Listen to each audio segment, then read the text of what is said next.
You and me, kid. We gotta take whatever we decide is ours. Because no one's gonna give it to us. Not without a fight. Welcome to the channel. Today we're going to talk about Penguin, which I think is one of the best shows of 2024. Of course, the Penguin is on the Max app.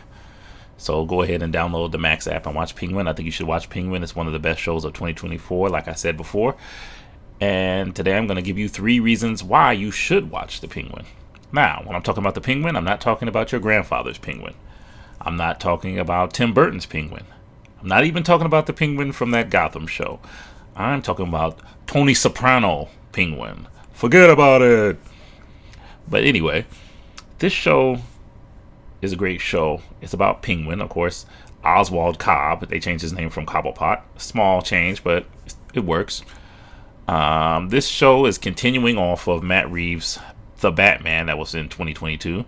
And of course, the Penguin had a brief part in that, and this is the same character, continuation in a TV series form. And briefly, if I have any spoilers, this is a spoiler alert, but briefly, the story is just about Oswald Cobb. He's a capo in the Falcone family. He used to be a driver for Sophia Falcone, and now he's a capo. And he's just navigating. He's trying to navigate. He's stuck in, I would say, middle management hell in the gang, or he's trying to move up. He doesn't like it there. He's your classic narcissist. He only cares about himself. And he's trying to navigate himself up to the top. He's not happy with where he's at in his life at the current moment. He wants to progress forward. So during the course of the story, he tries to play the Falcones and the Maronis, the 2 big crime families in Gotham at the time. He tries to play them against each other. Basically plays anybody against each other, just as long as he can get to where he wants to go, to the top. It's a very gritty crime drama, very well written. The cinematography is great. Very great acting performances. This is a very premium show, one of the best shows of 2024, one of the best crime dramas I've ever watched. Without further ado, let's get into the 3 reasons why you should watch The Penguin. The first reason? The writing. How can I put this? The writing in this series far surpasses any other DC related show I've watched. And I watched Gotham, which was a decent show when it first started and went off the rails. Batwoman, it could have been a good show, but the casting and all the behind the scenes stuff messed that up. And we're not even going to get started on Gotham Knights, that dumpster fire. But on this show, this is top-notch quality writing. The characters are well developed. Everybody's flawed. This is what I like. These are very deeply flawed characters. All the main characters are very well fleshed out. You have their background stories. You have their motivations. This is very well written. And you come to, relate with these characters. It's a very gritty writing, very grounded, which I really love. And even the main character, Oswald Cobblepot, or they call him Cobb because they changed his name to Cobb. You come to peel away the layers at him. I think this is probably one of the best depictions of the Penguin, probably the best depiction of the Penguin I've ever seen. You peel away the layers. You get to see over the course of the series his motivations. And at some point in time, you are rooting for him. But then at the same point in time, you're thinking to yourself, this guy's a terrible guy. He's a bad guy. He's terrible. Most of the people in the story are bad guys, are bad women. So they're all bad. But of course, he's the main character, so you're rooting for him. But at the same time, you realize this guy's terribly flawed, and he's actually a terrible human being. Of course, he's a villain. He's a villain of Batman. Major villain in the Rogues Gallery. But it's his story. So you're rooting for him as he goes through this, as he progresses through the series. Is he going to make it to where he wants to be? Is he going to make it to his end goal? Is he going to die? Is something really terrible going to happen to him or the people that he loves? It's very compelling. I think every episode it's rapid fire. These guys, whoever the writers were, I didn't look that up. I'm sorry. Whoever the writers were, they didn't miss a beat. The quality of the writing didn't fluctuate. Sometimes you get a show and they'll have different people writing, and you could tell where the quality goes up and down. The quality stayed the same, which was a great level throughout the series. The main characters were deeply detailed. You got to go into their lives. You got to go see their motivations, which I like. I love that, because some series you don't get them. You get a superficial character. You don't get their background. You don't get their motivations. They're just there. Someone just plops them down and says, hey, we're going to use this character, that character. In this show, you get to peel away the layers at certain characters, and it makes them way more relatable, and it makes you more invested in the series. So it's just great writing all around. Kudos to the writing room on The Penguin. Now, the number 2 reason is the acting. Colin Farrell, he just disappears into Oswald Cobb. Took him over 4 hours in makeup. He transforms himself. You can't even tell it's Colin Farrell. The accent, everything, the way he moves, the mannerisms. He got nominated for a Critics' Choice Award, I believe, for his role. Very deserving. He should get an Emmy. He should get nominated for an Emmy. Very deserving. He just disappears into this role. It's probably one of his best roles ever. And Colin Farrell's been around for a minute. He's a very good actor, and he just knocks this out the park. He just chews up every scene that you see him in, and it's just top notch. When you get a good series and then you get a top notch actor, it's almost like I liken the show to Sopranos. Not almost on the same level, but hey, it's damn near close to me. And he's doing his great Tony Soprano impression. Of course, he's the Penguin, but he does such a great job. Just chews up every scene he's in.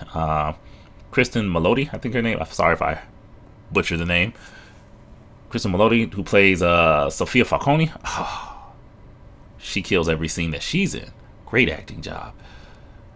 And when they're together, playing off each other, man, it's beautiful on the screen. I think whoever did casting on this did an excellent job. And then you have Renzi Feliz. Hopefully I'm pronouncing that name right. He plays Victor Aguilar, who is, basically Penguin's sidekick as he's starting his rise, his ascent in the crime world. And he finds this guy, and he's kind of like the opposite of the Penguin. He's a rough and tumble guy. Tragic backstory, but they're both the same because they both have a tragic kind of backstory. Victor's reeling from some things that happened from the Batman movie, because the series is a continuation of the Batman movie. So in the end of that movie, there was explosions, neighborhoods got flooded and stuff, and so this is kind of dealing with the aftermath in the background. And so he's a byproduct of what happened in basically the poor neighborhoods in Gotham. So he has a tragic backstory, so that bonds him and the Penguin character together. And they go on this little journey together. Basically, he's leaning on Victor, and Victor's kind of leaning on him because he's kind of adrift in the world at the moment. But they're opposites. Even though they both kind of bond over tragedy, they're kind of opposites because Oswald is more hardened. The trauma has changed him in a certain way. So he's more hardened. He's been more hardened his whole life. Victor still got that innocence. Even though he's trying to do crime, he still has that innocence. He still has that soft side. So the dichotomy of these two playing off each other is nice because you got the really stoic, hard guy, and then you got the one who's trying to be bad, but he still has that nice heart. So, and you got them playing off each other, and it's magic. It's very good magic. The writing is just very good. And the actors just knocked their roles out of the park. Let me see who else was in here. Then you got, of course, I think Kristen Melody. She did get nominated for a Critics' Choice Award for her role. And then Deirdre O'Connell, who plays Frances Cobb, who's the Penguin's mother. She got nominated for a Critics' Choice Award too. She knocked it out the park every single time in her scenes. So you had all these great acting jobs. You had Clancy Brown played Salvatore Maroni. Excellent job. You had Michael Kelly playing Johnny Vitti. And those two guys are veterans. They're veterans. Did an excellent job. And there's a couple of other people in here. You had Theo Rossi, who I like him. He played a lot of Marvel properties. I believe he was in Luke Cage. I've seen him in a whole bunch of other things, but Theo Rossi, he plays a great job. They just had an excellent cast, excellent casting, excellent actors and actresses. They pull this off. Even the little people that don't get too much screen time, everybody's good. Everybody's excellent. Kudos to the people who cast this series. Everybody's excellent. Everybody's good. Everybody's believable, and this is a top-notch show. I hope they come back for another season. It's a beautifully top-notch show. And the number 3 reason that you should watch The Penguin is the cinematography. The city. The scene, it's a dark show. It's kind of gritty. The background, the atmosphere of the background. But it really immerses you in Gotham. You know, Gotham's always dirty, crime-ridden.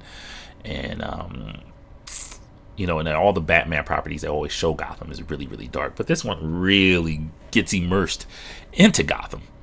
You really get to see the underbelly. You see the aftermath of Matt Reeves' vision. You know, what happened to the people in that city. And you get to see just the set pieces. The grittiness. You really feel like you're transported into Gotham. And you really, you get to be in the slums. You get to be in the good neighborhoods. Like before, when I watch Gotham things, I never get to see, the different pieces of the neighborhoods when you're going through. You know, you just see Gotham. And a lot of these movie properties and stuff like that. It's just Gotham. It's one big Gotham. But here you really get to see it broken up into different sections and how the Gotham is its own character in this series. It's very nice. And I just like the way how they shot it. Cinematography is great. The action scenes are excellent. Just overall, the cinematography people, you got to give them kudos for it. Overall, I think this show did get nominated for a Golden Globe. Not sure. I have to look that up. But the whole show got nominated for a Golden Globe already. And I just like the backgrounds, the shooting of the backgrounds, even the clothes that they picked for the people. Just everything, the set pieces are just excellent. This makes this just an excellent show. Now, I'm also going to give you a bonus reason to watch The Penguin. Yes, I just threw a bonus in there. The bonus reason, there's no Batman. Yes, you heard it. There's no Batman. I think sometimes in shows, they just want to throw the hero in there all the time. And this is a show that didn't need it. And I'm glad that they didn't do that. I think that's what ruined Gotham back in the day, too. It was a great standalone show until they started trying to throw other villains in and start trying to throw Batman in. They didn't need him. And in The Penguin, they keep it grounded and they keep it on the Penguin and his rise to under the criminal underworld.